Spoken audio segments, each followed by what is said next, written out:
नमस्कार, मी अलका पनकंटीवार, नागपूर।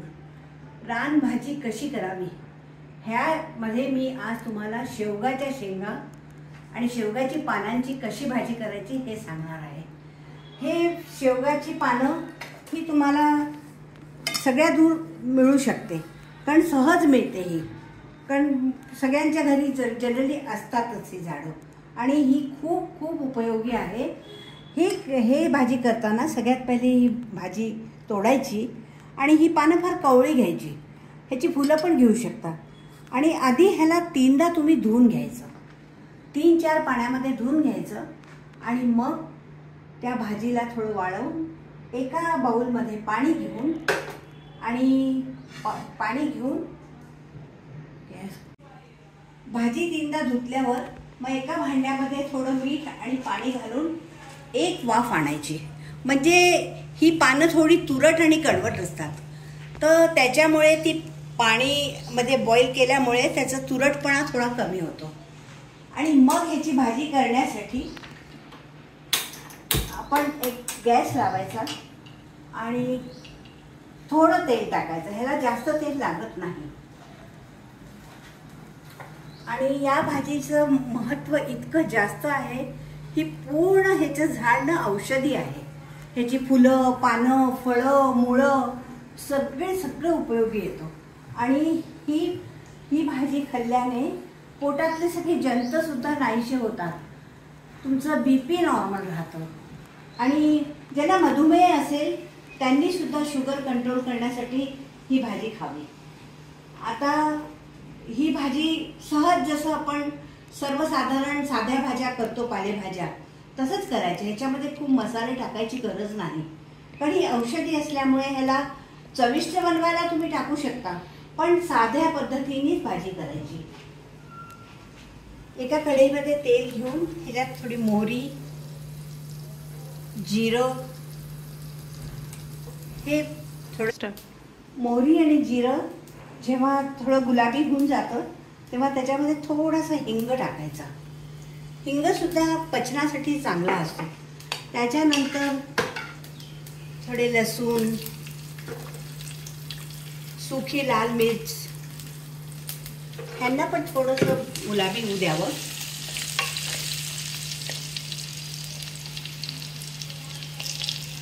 आणि ही रानभाजी म्हणजे फारच उपयोगी आहे।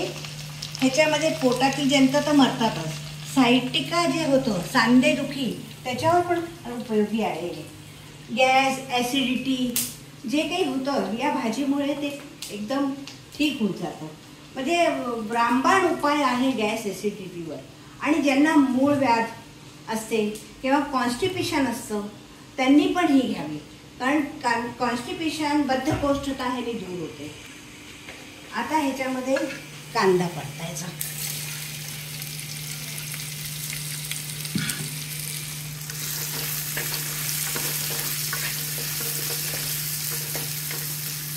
आणि ही चवीसाठी तुम्ही कांदा, टोमॅटो पण टाकू शकता, पण ज्याला आंबट आवडत नसेल त्यांनी नाही टाकायचं। पण साधी पद्धतीने केलेली औषधी गुणांनी भरपूर असल्यामुळे साध्या पद्धतीनेच करावी। थोडी हळद घालावी,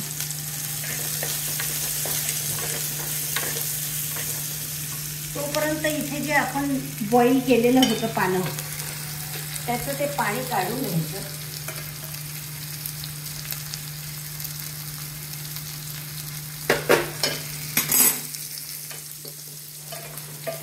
या भाजीमध्ये आयर्न भरपूर मात्रामध्ये असतं आणि कॅल्शियम सुद्धा 3 कप दुधामध्ये जेवढं कॅल्शियम असतं तेवढं अर्धा वाटी भाजीमध्ये मिळतं तुम्हाला।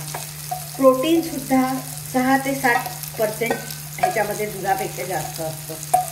आणि मेन म्हणजे ह्याचं भाजीचं हे असतं की तुमचं पोट अगदी सॉफ्ट आणि गॅसेस वगैरे कमी होऊन आतड्यांद्वारे तुमची जे आतड्यांमध्ये अन्न पचलेलं असतं किंवा घाण पचलेली असते ती सगळं हे काढून देते। आणि या पानाची भाजी करताना एक लक्षात ठेवायचं की स्वच्छ मात्र धुवायचं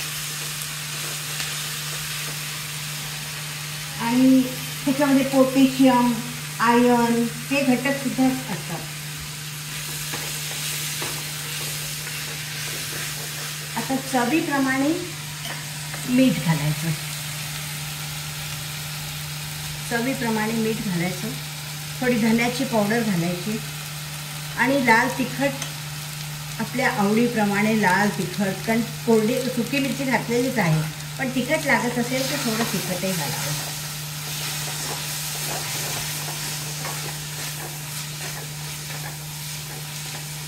आणि न झाकण ठेवता सुद्धा ही मंद आचेवर होऊ द्यावी.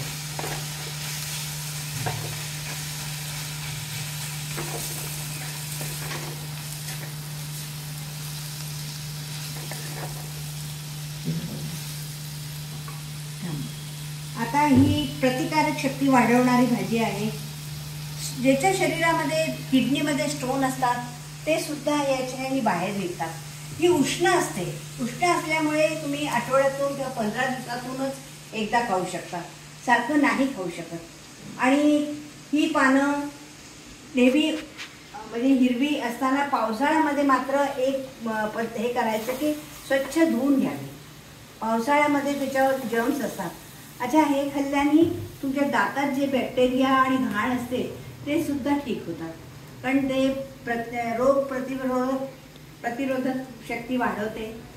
दुसरं म्हणजे आयर्न, कॅल्शियम, प्रोटीन सगळं आहे ह्याच्यात. विटॅमिन ए, विटॅमिन सी, म्हणजे काय नाही आहे ह्याच्यात.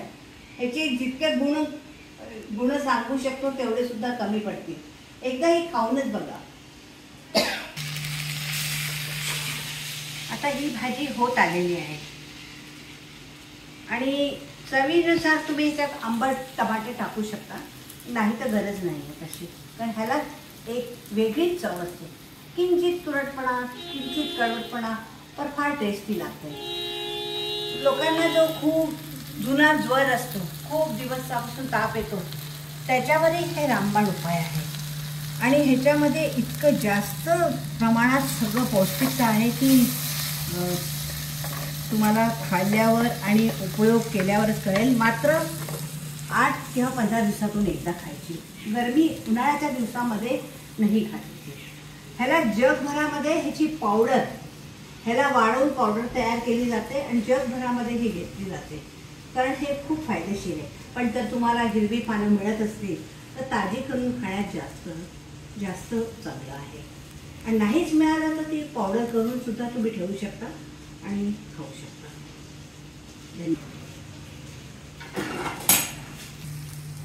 आता ही भाजी झालेली आहे. ही आपण एका भांड्यात किंवा प्लेटमध्ये काढायची.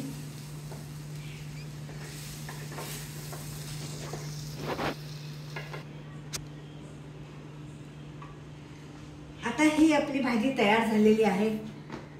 आता ह्याची चव भाकरीबरोबर जास्त छान लागते, वरण भाताबरोबरही खाऊ शकता. आणि औषधी म्हणून खायची असेल म्हणून चव न पाहता तुम्ही औषध म्हणून सुद्धा खाल्ली तरी चविष्ट आहे आणि भाकरीबरोबर फारच उत्तम लागते.